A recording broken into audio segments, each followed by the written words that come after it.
আসসালামু আলাইকুম। আজকে ক্লাসে সবাইকে স্বাগতম। আজকে আমাদের থাকছে বার্ষিক পরীক্ষার একটা নমুনা প্রশ্ন, ষষ্ঠ শ্রেণীর বাংলা থেকে। আমরা যে হাতে পেয়েছি নতুন প্রশ্ন, সেই নতুন প্রশ্নের আঙ্গিকে আমি একটা প্রশ্ন তৈরি করেছি, দৃশ্যপটবিহীন রচনামূলক অংশ যেটা আমাদের থাকছে 15 মার্কের, ওইটার আঙ্গিকে আমি একটা প্রশ্ন তৈরি করেছি। তোমাদের সামনে প্রশ্নটা নিয়ে আজকে হাজির হলাম। তাহলে চলো আমরা ক্লাসটা শুরু করি। আমাদের এই অংশে 5টা প্রশ্ন থাকবে, 3টা প্রশ্নের উত্তর দিতে হবে। 3 5 15। এখানে আমি একটা অনুচ্ছেদ দিয়েছি। অনুচ্ছেদটা হচ্ছে এরকম: রোকেয়া এই উপমহাদেশের একজন দূরদৃষ্টি সম্পন্ন মানুষ, নারী শিক্ষার অগ্রদূত হিসেবে সমগ্র বাঙালি সমাজে তিনি শ্রদ্ধেয়। বিংশ শতাব্দীর সূচনায় তিনি দুইভাবে নারীদের মুক্তির পথ দেখিয়েছেন। এই অনুচ্ছেদ থেকে একটি করে বিশেষণ, সর্বনাম, ক্রিয়া ও ক্রিয়া বিশেষণ খুঁজে বের করো। তার মানে আমাদের এই 1 নম্বর প্রশ্ন থেকে আমাদের পদ যে বিশেষণ, সর্বনাম, ক্রিয়া বিশেষণ, এটা খুঁজে বের করতে হবে। তাহলে আমরা উত্তরটা কিভাবে লিখবো চলো দেখে ফেলি। আমাদের উত্তর লিখতে হবে এইভাবে: একটি করে, তো পরীক্ষায় একটি করে আসবে। আমি এখানে সবগুলোই দিয়ে দিয়েছি, তোমরা পরীক্ষায় বিশেষণ, সর্বনাম, ক্রিয়া বিশেষণ এইভাবে লিখে উত্তরগুলো লিখে ফেলবা এখানে। ঠিক আছে? এখানে আমি যেমন বিশেষ পদ রোকেয়া, উপমহাদেশ, মানুষ, নারী, শিক্ষা, অগ্রদূত, সমাজ, শতাব্দী, পথ। বিশেষণ হচ্ছে দূরদৃষ্টি সম্পন্ন শ্রদ্ধেয় বাঙালি।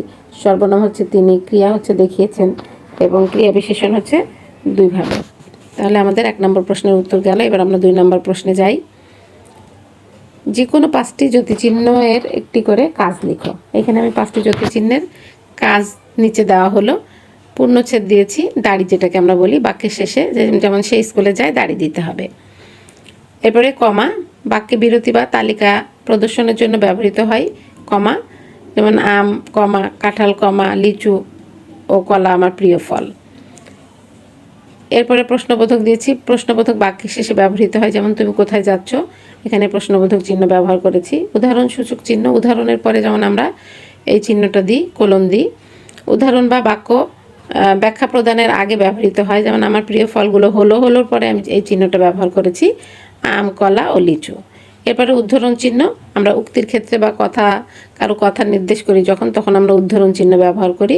ওই যে উপরে কমা, কোটেশন দিয়ে আমরা যে কমা দিই ওইটা। তুমি কি আজ স্কুলে যাবে, কোটেশন দিয়ে শুরু করলাম, কোটেশন শেষ করলাম। বাংলা এটাকে আমরা বলি উদ্ধরণ চিহ্ন।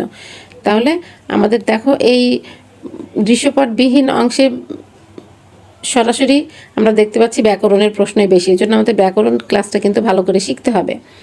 এরপরে বলছি যে নিচের শব্দগুলোর একটি করে বিপরীত শব্দ লেখো। এখানে কয়েকটা শব্দ দিয়েছি, তার বিপরীত শব্দ নিচে দেখিয়েছি। দেখো, মূল শব্দ, বিপরীত শব্দ, এভাবে খাতায় লিখে তারপরে প্রশ্নের উত্তরটা দিবা। পছন্দ, অপছন্দ, দূরে, কাছে, অনেক, কম, গরম, ঠান্ডা, উর্বর, অনুর্বর।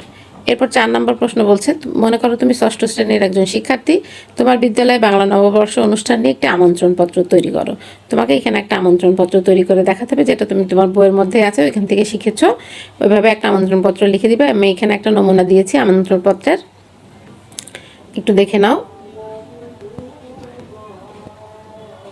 এরপরে আমন্ত্রণপত্রটা শেষ হওয়ার পরে আমাদের আর একটা প্রশ্ন চলে আসতেছে, 5 নম্বর প্রশ্ন। বন্ধুর জন্মদিনের ঘটনা নিয়ে একটি রোজনামচা তৈরি করো, যেটা আমরা 71-এর দিনগুলোতে পেয়েছি। জাহানারা ইমাম যে রোজনামচা তৈরি করেছেন, সেটার মতো করে আমাদের একটা রোজনামচা দিতে হবে।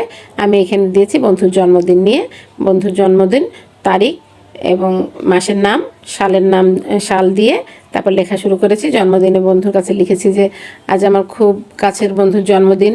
সকাল থেকে আমি বেশ উত্তেজিত ছিলাম, কারণ আমি জানতাম দিনটি খুবই বিশেষ হতে যাচ্ছে। সকালে ঘুম থেকে উঠেই প্রথমে বন্ধুকে ফোন করে জন্মদিনের শুভেচ্ছা জানালাম। ও খুব খুশি হলো এবং দুপুরে সবাইকে বাসায় আমন্ত্রণ জানালো।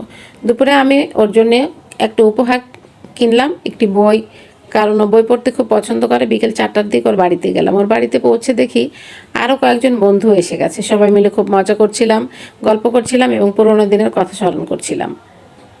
এরপর জন্মদিনের কেক কাটার সময় হলো। কেকটি ছিল চকলেট ফ্লেভার এবং সুন্দর করে সাজানো। আমরা সবাই মিলে কেক কাটার সময় হ্যাপি বার্থডে গানটা গাইলাম। কেক কাটার পর সবাইকে পরিবেশন করা হলো। কেক খাওয়ার পরে আমরা গান, নাচ এবং কিছু মজার খেলা খেলতে শুরু করলাম। পুরো পরিবেশ ছিল হাসি আনন্দে ভরপুর। সন্ধ্যার দিকে সবাই মিলে ডিনার করলাম। ওর মা আমাদের জন্য মজার কিছু খাবার রান্না করেছিলেন। রাত 9টার দিকে আমরা বিদায় নিলাম। দিনটি সত্যি মনে রাখার মতো ছিল। বন্ধুদের সাথে কাটানো এই মুহূর্তগুলো সবসময় মনে থাকবে। তাহলে রোজনামচাটা এভাবে লিখে আমরা শেষ করব। এটা হচ্ছে রোজনামচাটা গেল আমাদের 5 নম্বর প্রশ্ন। ঠিক আছে, আমাদের 4 নম্বর প্রশ্ন আমি কি বলেছি, একটা আমন্ত্রণপত্র। আমন্ত্রণপত্র তো সবাই জানো, এভাবে প্রতি দিয়ে শ্রদ্ধেয় অভিভাবক, আমি এখানে অভিভাবকদের নববর্ষের অনুষ্ঠানে আমন্ত্রণ জানিয়েছি, সাদর আমন্ত্রণ জানাচ্ছি আমাদের বিদ্যালয়ের আয়োজিত বাংলা নববর্ষের অনুষ্ঠানে। হ্যাঁ, নববর্ষে আমাদের ঐতিহ্যের একটি অপরিহার্য অংশ, এবং এবছর আমরা আমাদের বিদ্যালয়ে দিনটি বিশেষভাবে উদযাপন করতে যাচ্ছি। এত তারিখ, সময়, এত স্থান, এত অনুষ্ঠানের মূল আকর্ষণ আমাদের কি কি থাকবে, মঙ্গল শোভাযাত্রা, পান্তা ইলিশ, তারপর সাংস্কৃতিক অনুষ্ঠানে কি কি হবে, নাচ, গান, কবিতা আবৃত্তি, এরপর বাউল সঙ্গীত। আমরা আনন্দের সাথে আপনার উপস্থিতি প্রত্যাশা করছি, মানে তাকে আমরা দাওয়াত করছি, আমন্ত্রণ জানাচ্ছি। আপনাদের অংশগ্রহণে আমাদের নববর্ষ উদযাপন আরও অর্থবহ করে তুলবে। আপনার সান্নিধ্যে, তারপর প্রধান শিক্ষকের নাম, বিদ্যালয়ের নাম, বিদ্যালয়ের ঠিকানা, এরপর একটা ফোন নাম্বার, যোগাযোগের একটা নাম্বার দিয়ে দিবা, 2-3টা নাম্বার দিয়ে এই ডট ডট দিয়ে দিলেও হয়ে যাবে। নববর্ষের উল্লাসে আমাদের সাথে মিলিত হন, ঐতিহ্যের আনন্দ ভাগাভাগি করতে। হ্যাঁ, এরকম একটা সুন্দর কথা দিয়ে আন্তরিক শুভেচ্ছান্তে বিদ্যালয়ের নাম। তাহলে আমরা আজকে দেখাইলাম কি, আমরা আজকে আমাদের যে দৃশ্যপটবিহীন 5টা প্রশ্ন থাকবে রচনামূলক, ওইখান থেকে 3টা প্রশ্নের উত্তর দিতে হবে। এই 3টা প্রশ্ন আমি তোমাদের এখানে কিভাবে আমরা পরীক্ষার খাতায় উত্তর করব সেটা দেখিয়ে দিলাম। আশা করি তোমরা বুঝতে পেরেছো সবাই। তাহলে আবারও পরবর্তী কোনো ক্লাসে আমাদের প্রশ্নের কোনো একটা অংশ নিয়ে তোমাদের সামনে হাজির হব। তাহলে আজকে এই পর্যন্ত, সবাইকে অসংখ্য ধন্যবাদ।